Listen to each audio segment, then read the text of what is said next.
Hello students, how are you?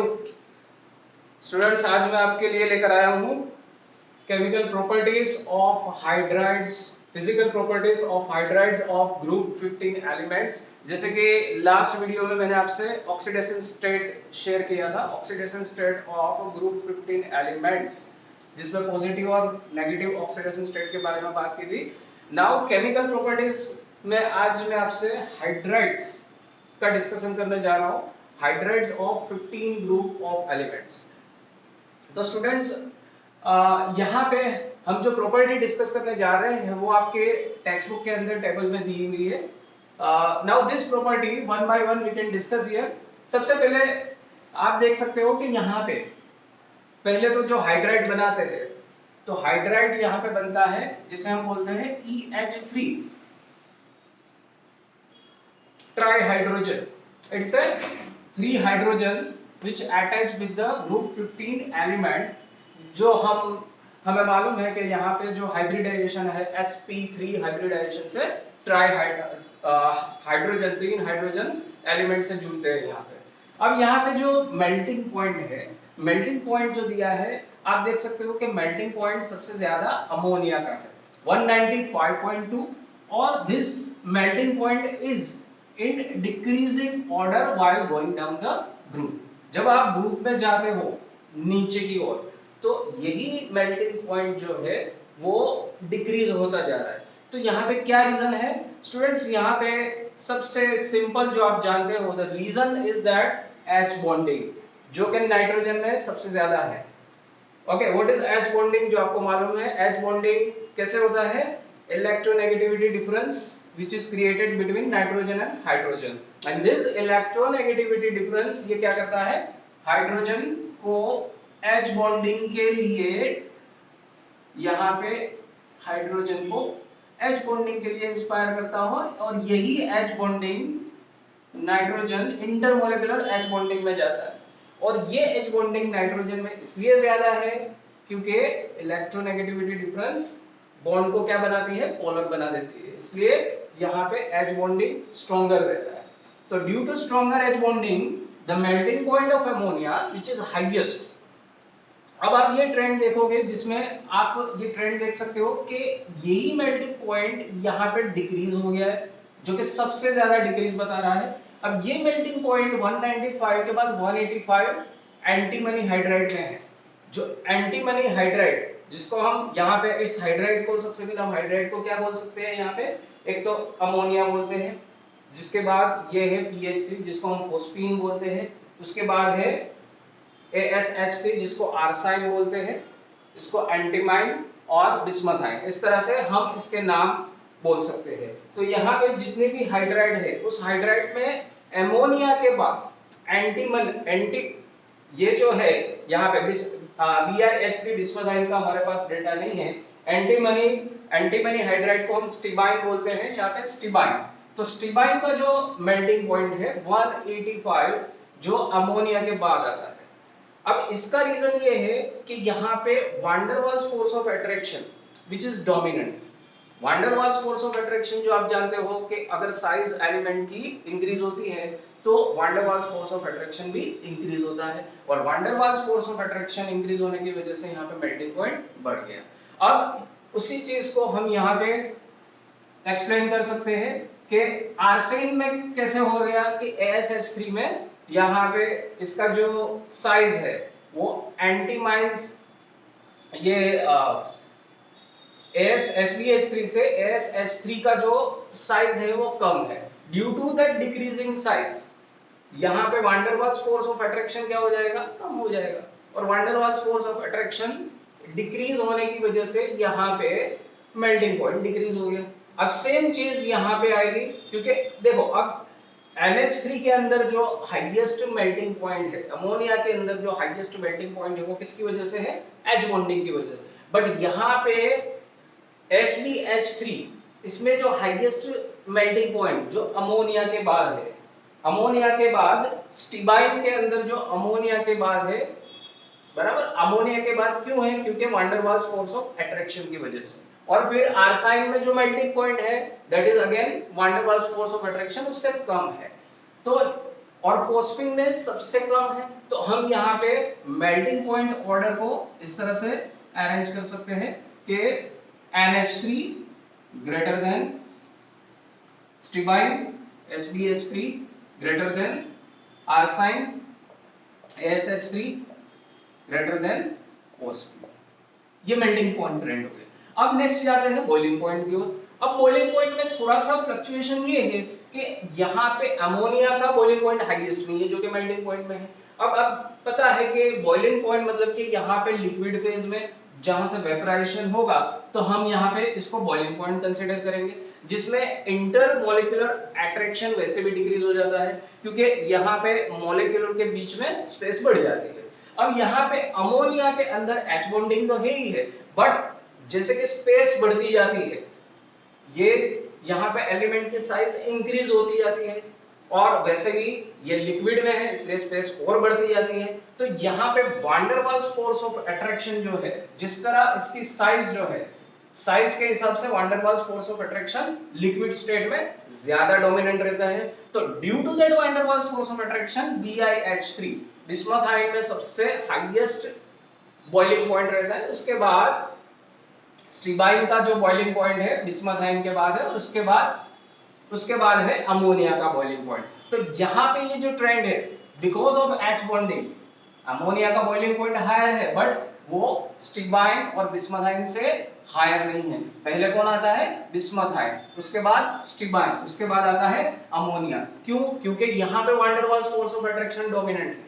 H bonding से ज्यादा melting boiling point में H bonding से ज्यादा कौन डोमिनेंट है? Van der Waals force of attraction. तो यहाँ पे जो बॉइलिंग पॉइंट ट्रेंड है, बॉइलिंग पॉइंट ट्रेंड को हम लिख सकते हैं कि bismuth ion BiH3 greater than stibine, greater than stibine के बाद आता है अमोनिया, देन आर्साइन और सबसे लास्ट में दोनों में आएगा फोस्फिन। सो स्टूडेंट्स यहाँ पे मेल्टिंग और बॉइलिंग पॉइंट का ट्रेंड आप जल्दी से समझ गए होंगे, ठीक है। अब आगे जाते हैं HEH एंगल, जो कि आप यहाँ पे NH3, अगर हम यहाँ पे NH3 बताते हैं और आप जैसे कि जानते हो NH3 का जो एक्चुअल शेप है जो मैं आपको बताना चाहूंगा, जो आप जानते हैं sp3 हाइब्रिडाइजेशन में लोन पेयर होने की वजह से नाइट्रोजन के पास क्या है? लोन पेयर है, और लोन पेयर होने की वजह से यहाँ पे हाइब्रिडाइजेशन sp3 है बट एक्चुअल शेप जो sp3 हाइब्रिडाइजेशन में टेट्राहेड्रल होता है वो शेप नहीं है। यहाँ पे जो शेप है वो पिरामिडल शेप में आता है। तो सबसे पहली बात यहाँ पे ये आएगी कि एमोनिया जैसे कि जितने भी EH3 है वो कौन से शेप में है? पिरामिडल शेप में है।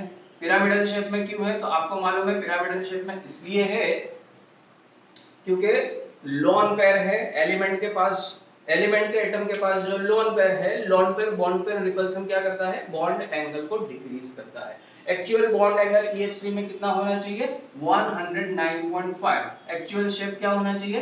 टेट्राहेड्रल, बट ये नहीं होता है, बराबर, ये नहीं होता है। क्यों नहीं होता है? Because of lone pair of that atom of element. जैसे कि नाइट्रोजन के पास अभी लोन पेयर है तो नाइट्रोजन ये lone pair bond pair repulsion से ये बॉन्ड एंगल कितना हो जाता है?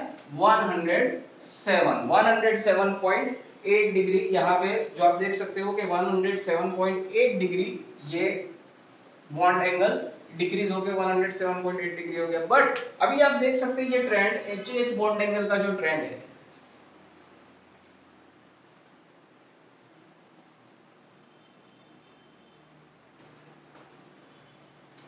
सो HH बॉन्ड एंगल का ट्रेंड यहाँ पे आपको डिक्रीजिंग ऑर्डर में दिखाई दे रहा है। अब ये डिक्रीज होने का रीजन क्या है कि अमोनिया के अंदर तो 107.8 है, जिसके बाद ये सिग्निफिकेंटली डिक्रीज हो गया है। तो यहाँ पे रीजन ये है कि नाइट्रोजन जो है that is with smaller size, उसकी साइज सबसे कम है। अब आप जैसे ही आगे जाओगे ग्रुप में नीचे जाओगे तो फोस्फिन के अंदर फोस्फोरस की साइज जो है वो बढ़ जाती है। अब फोस्फोरस की साइज बढ़ती है तो यहाँ पे फोस्फोरस के लिए नाइट्रोजन की जो बॉन्ड पेयर है, यहाँ पे जो नाइट्रोजन की बॉन्ड पेयर है वो नियर बाय है क्योंकि नाइट्रोजन की साइज स्मॉलर है। अब यही केस अगर हम फोस्फोरस में लेते हैं तो फोस्फोरस के अंदर जो बॉन्ड पेयर है वो दूर हो जाएगी क्योंकि फास्फोरस की साइज इंक्रीज हो रही है। तो बॉन्ड पेयर जितनी दूर होती जाएगी, यहां पे सेम चीज है, ये लोन पेयर भी है और लोन पेयर की वजह से रिपल्सन हुआ है, बट यहां पे बॉन्ड पेयर जो रिपल्सन है वो कम हो गया है क्योंकि बॉन्ड पेयर क्या हो गई है, बॉन्ड पेयर दूर हो गई है। एटम से बॉन्ड पेयर क्या हो जाती है, दूर हो जाती है। नाइट्रोजन में वही बॉन्ड पेयर नियर बाय है और वही बॉन्ड पेयर फास्फोरस में मतलब PH3 में फॉस्फीन में वो दूर हो जाती है, जिसकी वजह से बॉन्ड पेयर का जो रिपल्सन है कम हो जाता है, लेस रिपल्सन। यहाँ पे लेस रिपल्सन कम हो जाता है और that is because of this less repulsion आप देख सकते हो कि यहाँ पे bond angle which is significantly decrease. यहाँ पे बॉन्ड एंगल क्या हो जाता है, बॉन्ड यहाँ पे रिपल्सन की वजह से रिपल्सन ने क्या कर दिया, इस बॉन्ड एंगल को बढ़ा दिया। रिपल्सन ने 107 पॉइंट मतलब ये बॉन्ड एंगल ऐसे बढ़ गया। एक्चुअली पहले तो लॉन पेयर रिपल्सन की वजह से क्या हुआ, ऊपर से लॉन पेयर रिपल्सन हुआ तो ये बॉन्ड एंगल डिक्रीज हुआ। 109.5 की जगह ये बॉन्ड एंगल हो गया 107.8। बट अब यहाँ पे दूसरी बात आती है बॉन्ड पेयर रिपल्सन की। तो बॉन्ड पेयर रिपल्सन क्या हो गया, लेस हो गया। जैसे जैसे आप ग्रुप में नीचे जाते गए बॉन्ड पेयर रिपल्सन कम हो गया। क्यों, क्योंकि साइज इंक्रीज होती गई। तो साइज इंक्रीज होने की वजह से बॉन्ड पेयर जो एटम से दूर होती जाती है एंड बिकॉज ऑफ दैट यहाँ पे बॉन्ड पेयर रिपल्सन कम होता है, जिसकी वजह से बॉन्ड एंगल डिक्रीज होता है। तो स्टूडेंट्स होप आपको समझ में आ गया कि HEH बॉन्ड एंगल डिक्रीज होने की वजह क्या है। ठीक है, अब उसके बाद आते हैं the most important, that is bond dissociation enthalpy. अब बॉन्ड डिसोसिएशन एंथैल्पी जो आप देख सकते हो कि वो डिक्रीजिंग ऑर्डर में है। आप जैसे ग्रुप में नीचे जाते हो आपको बॉन्ड डिसोसिएशन एंथैल्पी 389, 322, 297, 255। तो बॉन्ड डिसोसिएशन एंथैल्पी डिक्रीज होने की वजह से सबसे पहली बात कि स्टेबिलिटी जो है, हाइड्राइड की स्टेबिलिटी क्या हो जाएगी, डिक्रीज हो जाएगी। क्योंकि बॉन्ड डिसोसिएशन एंथैल्पी आप कम देते हो और बॉन्ड डिसोसिएशन का मतलब कि आपको बॉन्ड को ब्रेक करना है। अब कम एनर्जी में बॉन्ड ब्रेक हो गया तो बॉन्ड जल्दी से ब्रेक हो गया, इजीली ब्रेक हो गया, इसका मतलब कि उसकी स्टेबिलिटी क्या हो गई, डिक्रीज हो गई। तो यहाँ पे जैसे जैसे आप एमोनिया से स्ट्रीमाइन की तरफ जाओगे तो बॉन्ड डिसोसिएशन एंथैल्पी डिक्रीज होगी, जिसकी वजह से क्या होगा, स्टेबिलिटी डिक्रीज।